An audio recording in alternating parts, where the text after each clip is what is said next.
Ayan mga kapatid, habang nag-iintay tayo ng bus, mag-video rin tayo para makita nyo rin ang aking lugar kung nasaan ako sa panahon ito. Kung nasaan po tayo, nandito po tayo sa Tenerife, Spain. Ito po ang lugar ng Tenerife, Spain. Sabi, ayan po. Ito po yung highway na araw-araw natin dinadaanan. Kaya lang, nag-iintay po tayo ng bus dahil wala naman tayong sariling sasakyan. Kaya hintay-hintay lang po tayo ng bus. Samahan nyo lang po ako maghintay para may kakwentuhan po ako. Mga kapatid, maraming salamat po. Patuloy nyo pong subaybayan ang Kuya Dor Vlog 23 para maging masaya po tayo. Next time po ikukwento ko po kung paano po ang mga buhay-buhay po namin dito sa Espanya. Ito sa Spain. Marami po akong napapanood na nagkukwento katulad nung isa na nasa New Zealand kung paano raw siya nakarating doon at kung paano ang buhay niya. Yung isa naman kaganina po may napanood ako, nasa naman daw siya sa Greenland. Ang ibig sabihin po ng Greenland, sako po yun ng Denmark, pero Greenland po ang pangalan. Ewan ko lang po kung bansa din yun po yun, pero andun po siya. Kaya samahan niyo po ako kapatid at sa susunod po, yun naman ang ating ikukwento kung saan po tayo nandito po tayo sa Spain. Ikukwento ko po sa inyo kung paano po tayo nakarating dito, kung paano po ang buhay dito, ganyan po. Kaya lang kailangan po nakaupo po tayo. Pag-uusapan po natin ang mga buhay-buhay po ng bawat isa. Sana po yung mga nasa Saudi magkwento din po ng kanilang mga buhay. Hindi lang po sa Saudi, yung mga po nasa ibang lugar po.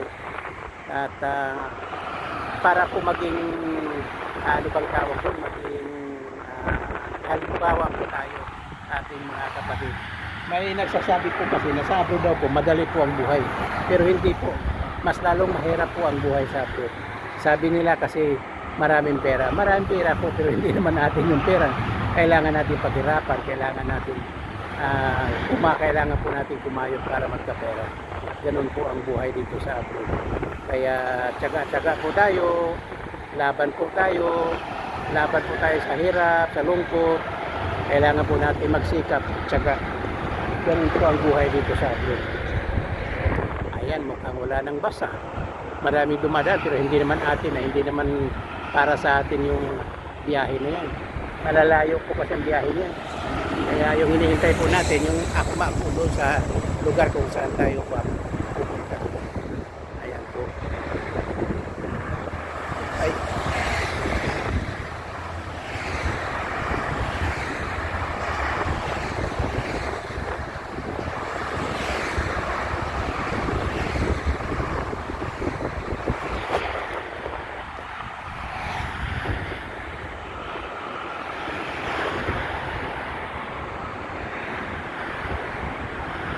Ayan po yung waiting shed na kung saan tayo nag-aabang ng bus.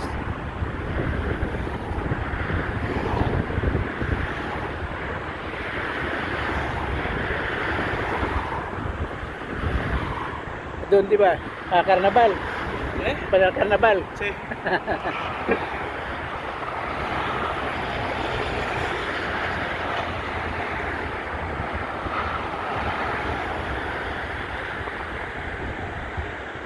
Ayan po. Dumating po yung anak ng amo natin. Ayan po. Dumating po siya.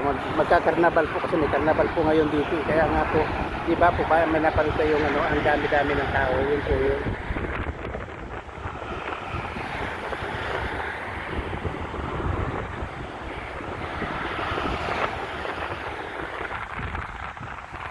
Okay na po. Hanggang dito na muna. Maraming salamat po. Bye-bye po. Salamat.